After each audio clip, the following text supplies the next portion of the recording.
Gideon po nakakalipat ng mataas kasi marunong siyang sumabay sa wind. Kaya niyang sumabay sa wind na hindi nila kailangan mag-effort. Ganyan ako. Ganyan ako, Lord. Ganyan po ako, Lord. Ganyan nga po. Striving on your own strength.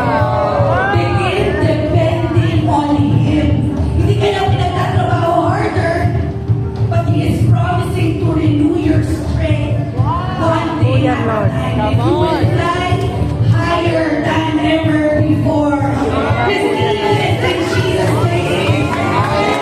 Now, asan po yung mga actor? Ayan ang mga actor. Hebrews 6:19. Ang mga bagyo po sa buhay, hindi po na tinatanggal yung need for an anchor. The bagyo in your life, the bagyo in your life reveals why you need an anchor.